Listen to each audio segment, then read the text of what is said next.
Hello friends, स्वागत करती हूँ आपका अपने चैनल JSCRT ट्यूटोरियल पे। फ्रेंड्स, आज हम लोग क्लास 9 का मॉडल सेट साइंस सेट 2 करेंगे। सेट 1 मैंने आप लोगों को करवा दिया था। आशा करती हूँ कि आप लोग कर लिए होंगे और अच्छे से समझ में भी आया होगा। देखिए, वहाँ पे मैंने आप लोगों को सारा चीज़ बता दिया था, सामान्य निर्देश भी बता दिया था, टाइमिंग और फुल मार्क्स भी बता दिया था। यहाँ पे लिखा हुआ है कि सामान्य निर्देश के लिए आप सेट 1 देखें। तो सेट 1 में मैंने सब कुछ बता दिया है, आप लोग उसको देख लीजिएगा। और आज हम लोग स्टार्ट करते हैं हम लोगों का क्वेश्चन। देखिए, अगर यहाँ पे हम लोगों का पहला क्वेश्चन दिया हुआ है कि अति लघु उत्तरीय प्रश्न किन्हीं 5 प्रश्नों के उत्तर देना है यहाँ पे। ठीक है फ्रेंड्स, अगर आप लोगों को वीडियो अच्छा लग रहा होगा तो प्लीज़ वीडियो को लाइक कीजिएगा, शेयर कीजिएगा और सब्सक्राइब कीजिएगा।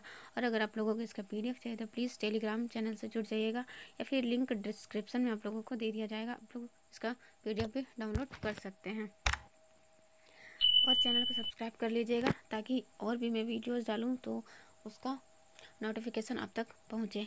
ठीक है, तो चलिए स्टार्ट करते हैं आज का हमारा फर्स्ट क्वेश्चन।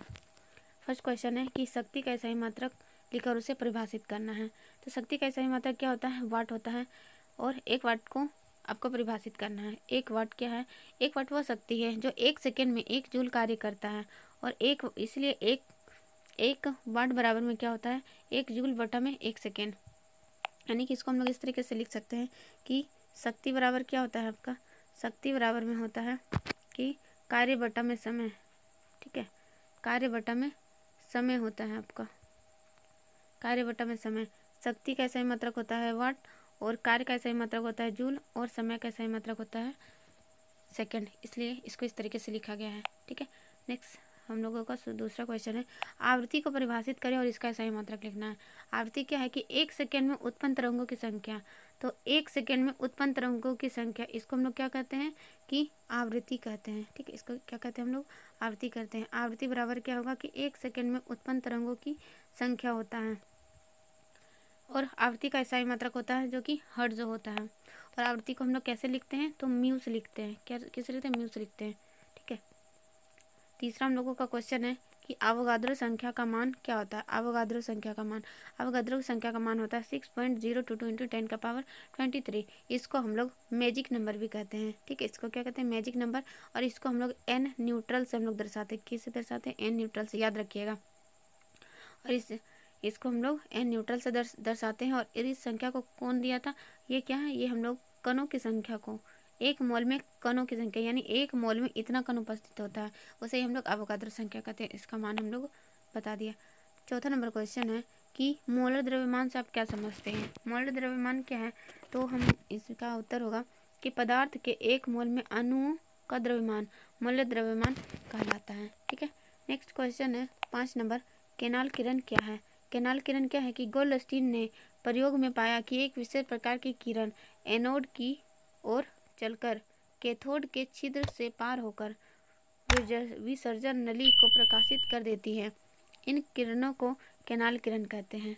ठीक है, केनाल किरण क्या है? कि धनावेशित किरण कणों की बनी होती है।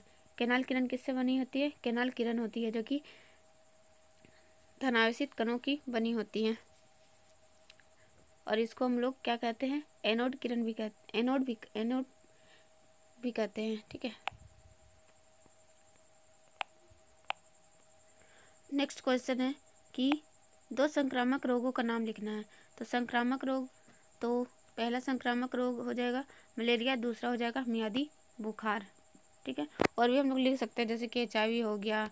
ठीक है, HIV हो गया, एड्स हो गया, ये सभी संक्रामक रोग हो जाएगा। नेक्स्ट क्वेश्चन है कि एक स्वस्थ व्यक्ति किसे कहा जाता है? हम लोग किसे कहेंगे कि वह स्वस्थ व्यक्ति है? तो इसका उत्तर होगा किसी व्यक्ति को स्वस्थ तब कहा जाता है जब वह रोग से मुक्त होना चाहिए।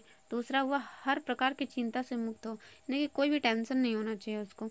तीसरा है कि वह सामाजिक तथा मानसिक परेशानियों से मुक्त हो। सामाजिक जैसे कि अगल बगल का भी कुछ टेंशन होता है, अगल बगल में झगड़ा होता है तो उस व्यक्ति को भी टेंशन हो जाता है। स्कूल का टेंशन है, घर का टेंशन है, काम का टेंशन है, ये सब कोई भी टेंशन नहीं होना चाहिए। कोई मानसिक परेशानी से मुक्त होना चाहिए, यानी कि उसका माइंड में कुछ भी टेंशन ना होना चाहिए। ठीक है, देखिए अब हम लोगों का लघु उत्तरीय प्रश्न है। ठीक है, लघु उत्तरीय प्रश्न में 8वां नंबर क्वेश्चन है। इसमें क्या किन्हीं 5 प्रश्नों का उत्तर देना है। पहला 8 नंबर का क्वेश्चन है कि गतिज ऊर्जा को परिभाषित करना है। उन कारणों का उल्लेख करना है कि जिन पर किसी पिंड की गतिज ऊर्जा निर्भर करती है। किन किन कारणों पर उसका उल्लेख करना, किन किन कारक पर है जो कि गतिज ऊर्जा है जो कि निर्भर करता है। जैसे कि पहला इसका उत्तर हो जाएगा कि गति के कारण किसी वस्तु में कार्य करने की जो क्षमता रहती है उसे क्या कहते हैं, गतिज ऊर्जा कहते हैं। जैसे कि चलती हुई गाड़ी, बहती हुई नदी, गिरता हुआ झरना, उड़ता हुआ एरोप्लेन, ये सब क्या हो जाएगा कि गतिज ऊर्जा हो जाएगा। ठीक है, कि अब इसका जो मान है किस पर गतिज ऊर्जा होता है। देखो, इसको हम लोग इस तरीके से बोल सकते हैं कि जो गतिज ऊर्जा का फॉर्मूला क्या होता है, गतिज ऊर्जा का फॉर्मूला होता है 12mv²। गतिज ऊर्जा का तो किस किस पर डिपेंड करता है, तो गतिज ऊर्जा का मान m यानी कि द्रव्यमान पे, और दूसरा है जो कि v यानी कि वेग पर। तो हम बोलेंगे कि गतिज ऊर्जा का मान है जो कि वेग और द्रव्यमान पर निर्भर करता है। क्यों? क्योंकि देखिए, अगर हम लोग यहाँ पे देखो, ये गतिज ऊर्जा है, गतिज ऊर्जा m, जैसे कि अगर हम लोग m बढ़ाएंगे तो क्या होगा, गतिज ऊर्जा भी बढ़ेगा। अगर v भी बढ़ाएंगे तो गतिज ऊर्जा बढ़ेगा। अगर हम बोले कि वेग को दुगुना कर दिया जाए तो वेग को दुगुना कर देंगे तो क्या हो जाएगा, v का स्क्वायर यानी कि 2 का स्क्वायर 4, यानी कि गतिज ऊर्जा 4 गुना बढ़ जाएगा। यानी कि इसीलिए m पर यानी द्रव्यमान पर और वेग पर है जो कि गतिज ऊर्जा निर्भर करता है। 9 नंबर क्वेश्चन है, अनुदैर्ध्य तरंग और अनुप्रस्थ तरंगों को परिभाषित करें। अनुदैर्ध्य तरंग क्या है और अनुप्रस्थ तरंग क्या है। अनुदैर्ध्य तरंग क्या है, वह तरंग जिसमें माध्यम के कण मध्यमान स्थिति के इर्द गिर्द तरंग की गति के दिशा में कंपन करते हैं। देखो, आप लोग इस तरीके से याद रखो, अनुदैर्ध्य तरंग क्या होता है, अनुदैर्ध्य तरंग को बहने के लिए यानी कि चलने के लिए उसको माध्यम का जरूरत होता है, और अनुप्रस्थ होता है जो कि उसको माध्यम का जरूरत नहीं होता है। जैसे कि प्रकाश तरंग हो जाएगा। इसका उदाहरण जल की सतह पर उत्पन्न तरंग। जल की सतह, जैसे कि देखो यहाँ पे तालाब है, ठीक है, ये बड़ा सा तालाब है। हम लोग क्या करेंगे, यहाँ पे एक कंकड़ मारते हैं या पत्थर मारते हैं। पत्थर मारने से यहाँ पे क्या होता है कि इस तरीके से उर्विका बनता है। उर्विका इस तरीके से गोल सा बनता है। तो देखो, यहाँ से उर्विका अंदर से देखना, उर्विका इस तरीके से बनता है और हम लोगों को इस तरीके से गोल टाइप से दिखाई देता है। तो जल में उत्पन्न तरंग इस तरीके से हो जाएगा। ठीक है, तो देखो यहाँ पे क्या हो जाएगा, अनुदैर्ध्य तरंग वह तरंग है जिसमें माध्यम के कण मध्यमान स्थिति के इर्द गिर्द तरंग की गति दिशा में कंपन करते हैं उसे। जैसे कि अनुदैर्ध्य तरंग का उदाहरण हो जाएगा ध्वनि तरंग। अनुप्रस्थ तरंग वह तरंग जिसमें माध्यम के कण मध्यमान स्थिति के इर्द गिर्द गति की दिशा में लंबवत कंपन करता है, उसे हम लोग कहते हैं अनुप्रस्थ तरंग। जल की सतह पर उत्पन्न तरंग और प्रकाश तरंग। देखो, अनुदैर्ध्य तरंग है जो कि क्या होता है कि अनुदैर्ध्य तरंग है जो कि आगे पीछे गति करता है। जैसे कि अगर हम लोग एक स्प्रिंग लें तो ये क्या होगा कि जैसे ये है जो कि आगे पीछे गति करेगा, इस तरीके से आगे पीछे गति करेगा, आगे पीछे। और ये जो अनुप्रस्थ तरंग है जो कि ऊपर नीचे गति करेगा, ऐसे ऐसे गति करेगा, ऊपर नीचे गति करेगा। ठीक है, ये आगे पीछे, ये क्या करता है, आगे पीछे गति करता है। अनुप्रस्थ ऊपर नीचे गति करता है, इसीलिए इसको बोलते हैं। 10 नंबर क्वेश्चन है कि मोल में बदलना है। क्या करना है, इसको मोल में बदलना है। 12 ग्राम ऑक्सीजन, तो हमको मोल में बदलने के लिए क्या करना है, देखो ऑक्सीजन को हम लोग पहले लिख लेंगे। ऑक्सीजन का O2, इसका मोलर द्रव्यमान कितना होता है, तो 32 होता है। ठीक है, यानी 12 ग्राम ऑक्सीजन को मोल में परिवर्तित करना है। मोल में परिवर्तित करने के लिए हम लोग क्या करेंगे कि तत्व का द्रव्यमान बटा में मोलर द्रव्यमान हम लोग कर देंगे। ठीक है, तो तत्व का द्रव्यमान, तत्व कौन सा है, तत्व ऑक्सीजन है और इसका द्रव्यमान कितना दिया हुआ है, तत्व का द्रव्यमान। तो तत्व का द्रव्यमान यहाँ पे दिया हुआ है, आपका दिया हुआ तत्व का द्रव्यमान या फिर यहाँ पे दिया हुआ द्रव्यमान भी हम लोग कर सकते हैं।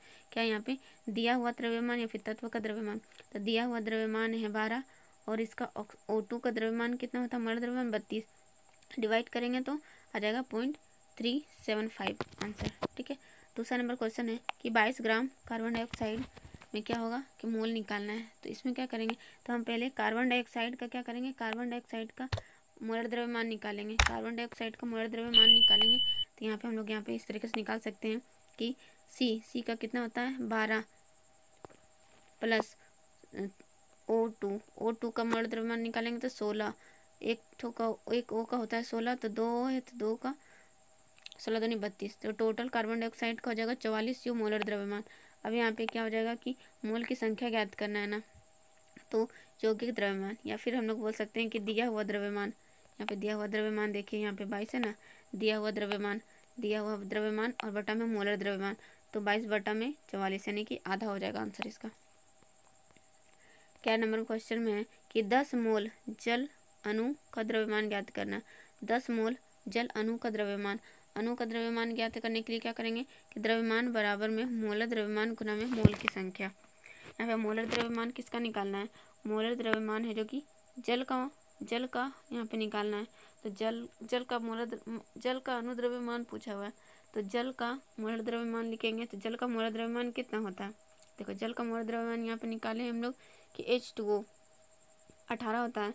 इसके पहले वाला सेट में भी हम लोगों ने ये निकाला था, तो यहाँ पे 18 और 10 मोल में पूछा हुआ, तो 10 मोल में 1 मोल में 18 होता है, तो 10 मोल कितना हो जाएगा 180 ग्राम। ठीक है, नेक्स्ट क्वेश्चन है 12 नंबर की उदाहरण के साथ क्या करना, परिभाषित करना संयोजकता और समभारिक। इसके पहले सेट में हम लोगों ने क्या किया, समस्थानिक के बारे में हम लोगों ने किया था। ठीक है, देखो संयोजकता क्या है, संयोजकता किसी तत्व की संयोजन शक्ति उस तत्व की संयोजकता कहलाती है। या फिर हम ऐसा भी बोल सकते हैं कि कोई भी तत्व है उसमें उसके अंतिम कोषों में इलेक्ट्रॉनों की संख्या को हम लोग संयोजकता कहते हैं। ठीक है, अंतिम कोषों में उपस्थित इलेक्ट्रॉनों की संयोजकता कहते हैं। या फिर हम इस तरीके से भी बोल सकते हैं कि किसी तत्व की संयोजन शक्ति उस तत्व की संयोजकता कहलाती है।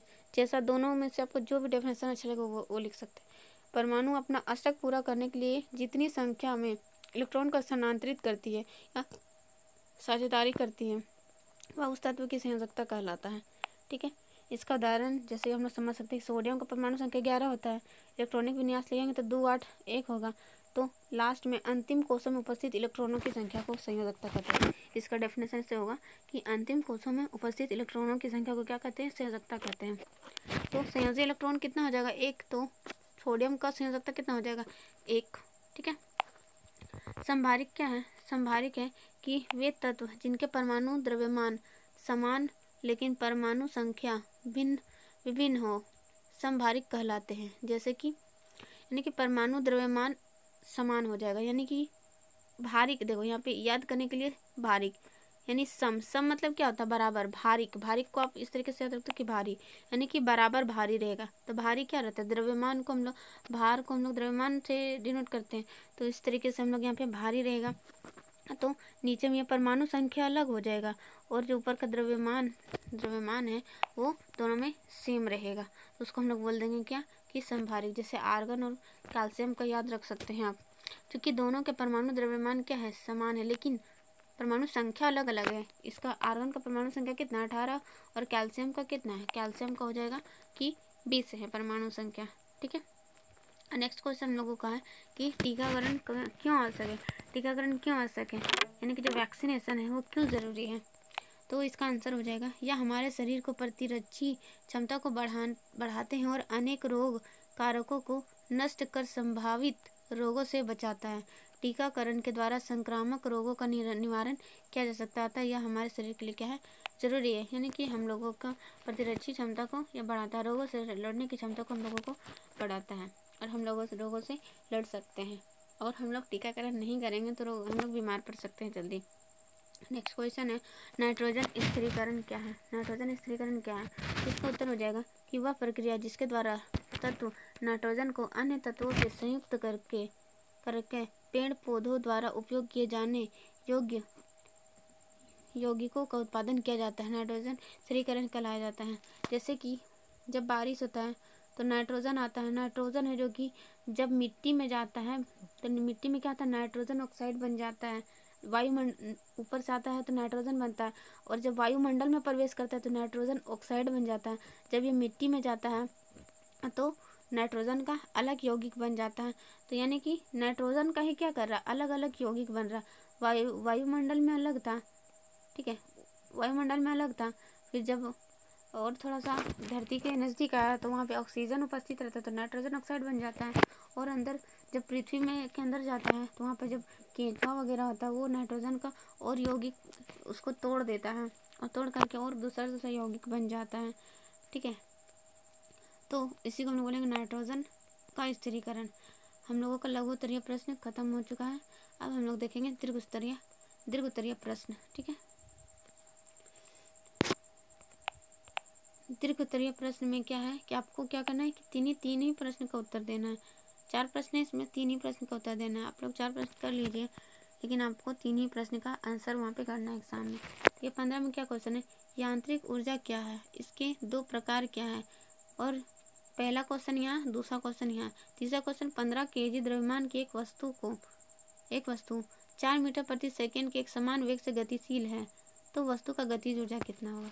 ठीक, तो पहले यांत्रिक ऊर्जा क्या है। यांत्रिक ऊर्जा किससे कहते हैं, गतिज ऊर्जा और स्थितिज ऊर्जा दोनों का योग को यांत्रिक ऊर्जा कहते हैं। तो यहाँ पे उत्तर हो जाएगा वह ऊर्जा जिसके कारण कोई वस्तु कुछ यांत्रिक कार्य आसानी से कर सकता है, यांत्रिक ऊर्जा कहलाता है। या फिर हम लोग इस तरीके से भी बोल सकते हैं, इसका 2 डेफिनेशन हो जाएगा, एक ये एक और हो जाएगा। आप लोग लिखना चाहते हैं तो लिख सकते हैं कि गतिज ऊर्जा और स्थितिज ऊर्जा के योग को यांत्रिक ऊर्जा कहते हैं। ठीक है, इसका ये पहला क्वेश्चन का आंसर हो गया। दूसरा क्वेश्चन, इसके 2 प्रकार कौन सा होगा, गतिज ऊर्जा और स्थितिज ऊर्जा। ठीक है, और तीसरा क्वेश्चन है कि 15 kg द्रव्यमान है, यानी कि m दिया है आपका, कितना दिया हुआ है 15 kg दिया हुआ है। ठीक है, और वेग कितना दिया हुआ है, v दिया हुआ है आपका 4 मीटर प्रति सेकेंड। तो गतिज ऊर्जा क्या होगा, तो गतिज ऊर्जा क्या होता है, हाफ एम भी का होल स्क्वायर।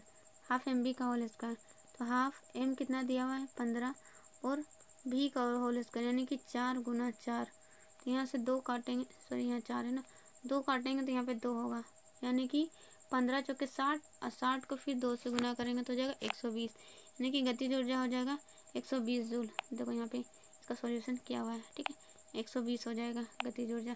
तो सॉल्यूशन देख आप लिख सकते हैं।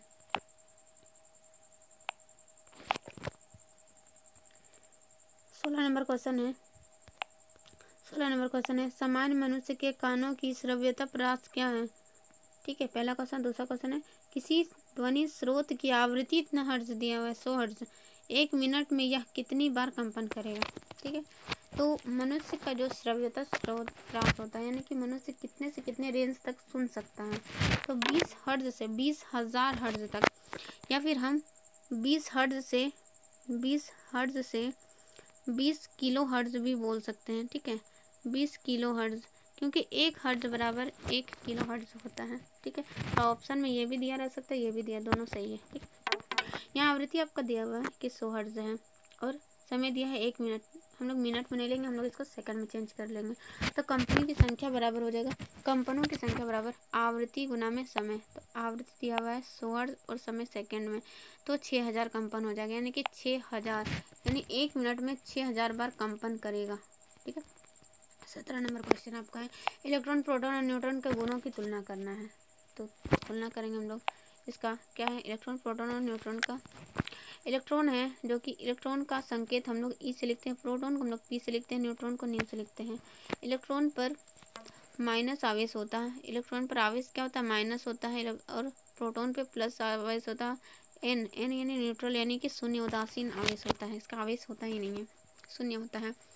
आवेश का संख्या यहाँ पे पूछा जाए तो लिखेंगे कि 1.60 × 10⁻⁻19 कूलम होता है, और प्रोटॉन का भी उतना ही आवेश होता है।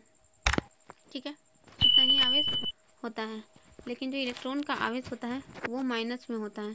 ठीक है, इलेक्ट्रॉन पर जो आवेश होता है यहाँ माइनस होता है, आप लोग इसको सुधार लीजिएगा। यहाँ पे इलेक्ट्रॉन का आवेश होता है जो कि क्या होता है कि यहाँ पे माइनस होता है, यहाँ पे माइनस होगा, माइनस आप लोग यहाँ पे लिख लीजिएगा, इसको सुधार करके स्क्रीनशॉट ले लीजिएगा, क्योंकि यहाँ पे रोक दे दिया हुआ है।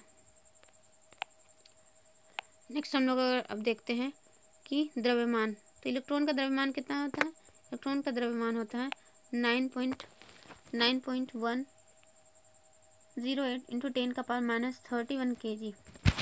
द्रव्यमान कभी भी ऋणात्मक नहीं होता है, क्योंकि कोई भी वस्तु हम लोग ऋणात्मक में नहीं मानते हैं। ठीक है, तो इसका भी ध्यान दीजिएगा। ऊपर में ऋणात्मक हो सकता है, उसका अलग होता है, लेकिन यहाँ पे ऋणात्मक नहीं होगा।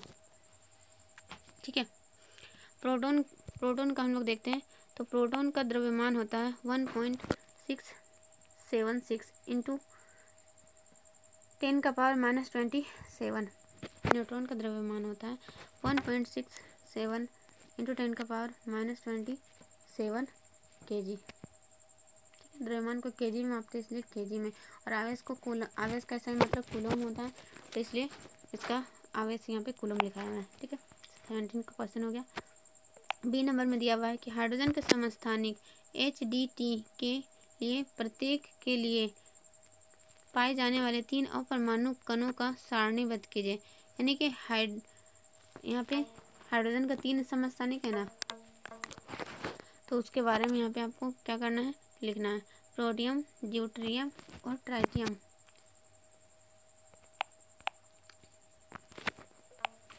प्रोटियम, ड्यूटेरियम और ट्राइटियम, इसके बारे में यहाँ पे बताया गया है।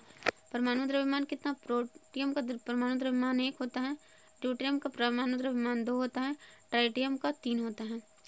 जितना परमाणु संख्या, ये तो द्रव्यमान हो गया। प्रोटॉन संख्या कितना होता है? 1 1 1, क्योंकि ये हाइड्रोजन का समस्थानिक है।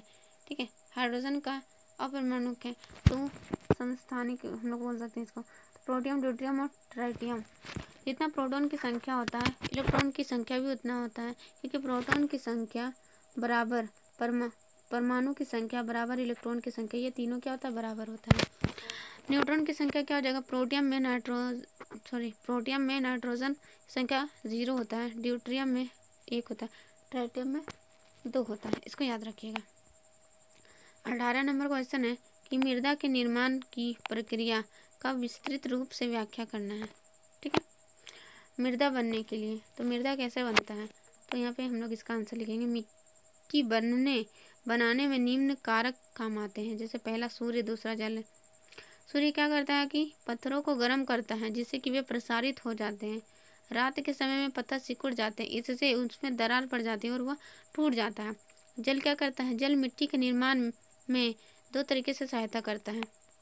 पहला कैसे करता है? पहला, सूर्य के ताप से बनी दरार में पानी भर जाता है, जो जम जाता है, वह दरार को चौड़ा कर देता है। लेकिन यदि पानी बाद में जमता है तो वह दरार को और भी चौड़ा करेगा, क्योंकि बहता हुआ वह जमा हुआ पानी पत्थर को छोटे छोटे टुकड़ों में तोड़ देता है। दूसरा यहाँ पे क्या विधि होता है कि तेज गति से बहता हुआ पानी पत्थर के टुकड़ों को बहा ले जाता है, जिससे कि आपस में टकराकर टूटकर छोटे छोटे हो जाते हैं। इस प्रकार मिट्टी अपने मूल पत्थर के स्थान से काफ़ी दूर पाई जाती है, यानी कि पानी उसको बहा के ले चला जाता है। तीसरा है जो कि हवा, पहला सूर्य, दूसरा पानी, तीसरा हवा। हवा क्या है कि हवा से पत्थर के टुकड़े आपस में टकराकर और भी छोटे छोटे टुकड़ों में बट जाते हैं। ठीक है, और फिर चौथा नंबर में है जो कि जीव है। जीव क्या करते हैं? जीव भी मिट्टी के बनाने की प्रक्रिया को प्रभावित करते हैं। लाइकेन पत्थरों की सतह पर उगते हैं, जो पत्थर को चूर्ण के रूप में बदल देते हैं और मिट्टी के परत का निर्माण करते हैं। इस प्रकार मोच भी मिट्टी की बारीक करने का काम करते हैं। ठीक है, यहाँ पे 4 चीज़ आपका आया, क्या? सूर्य, जल, हवा और जीव। आज का हमारा लास्ट क्वेश्चन है कि संक्रमण के कारक और उसके बचाव का उपयोग लिखना है। इसका उत्तर हो जाएगा संक्रमण कारक, जो अधिकांश सूक्ष्म जीव, वायरस, जीवाणु, कवक, कृमि, ये कारक विभिन्न माध्यमों जैसे जल, वायु, भोजन संपर्क द्वारा समुदाय में फैलकर सामुदायिक स्वास्थ्य को क्या करते हैं? खराब करते हैं। संक्रमण से हम लोग कैसे बच सकते हैं? संक्रमण से हम लोग यही से बच सकते हैं कि जो भी संक्रमण रोगी है उससे हम लोग दूर रह सकते हैं। संक्रमण रोगी से हम लोग क्या कर सकते हैं? दूर रह सकते हैं। हमें खुले स्थानों में रहना चाहिए और भीड़ भरे स्थानों में नहीं जाना चाहिए, क्योंकि हमें थोड़ी ना पता है कि भीड़ स्थान में कौन सा व्यक्ति है जो कि संक्रमण बीमारी से ग्रसित है। इसलिए हमें थोड़ा सा सावधानी से रहना चाहिए। साफ जल पीना चाहिए, हमें स्वस्थ पर्यावरण में रहना चाहिए, हमें स्वच्छता पे ध्यान देना चाहिए। जैसे कि भोजन करें तो हाथ धो करके, अगर कहीं बाहर से घर आएँ तो हम लोग पैर हाथ धो के अच्छा से घर में रहें। फल सब्जी वगैरह हम लोग कुछ सामान खाएं तो उसको अच्छे तरीके से धो करके ही खाएं, ठीक है। इस तरीके से हम लोग सावधानी से बच सकते हैं। घर में साफ़ सफाई रखें, इस तरीके से बच सकते हैं। 5वां में है कि हमें टीका भी लगवाना चाहिए। जैसे कि अभी कोरोना का अभी वैक्सीनेशन सबको लगा है, तो शुरू में सब क्या कर रहा था, डर रहा था लगाने में, लेकिन उन्होंने बाद में फिर लगवा लिया क्योंकि उन्हें अच्छी तरीके से जानकारी नहीं थी। अब जैसे जैसे लोगों को जानकारी हो रही है कि वो उनके भलाई के लिए ही उनको टीकाकरण किया जा रहा है, तो अब वो क्या कर रहे हैं कि हाँ लगाएंगे, ठीक है। ओके फ्रेंड्स, आज हम लोगों का सेट 2 भी कंप्लीट हो चुका है और भी सेट का क्वेश्चन को सॉल्व हम लोग करवा देंगे। तो आप लोग वीडियो को अच्छे तरीके से देखिएगा और क्वेश्चन को अच्छे तरीके से याद कीजिएगा, ताकि एग्ज़ाम में आप लोग अच्छे तरीके से लिखिए और नंबर लेके आइए। तो इसी तरीके से और भी वीडियो पाने के लिए चैनल को सब्सक्राइब कीजिएगा। तो मिलते हैं नेक्स्ट वीडियो में नेक्स्ट सेट के साथ।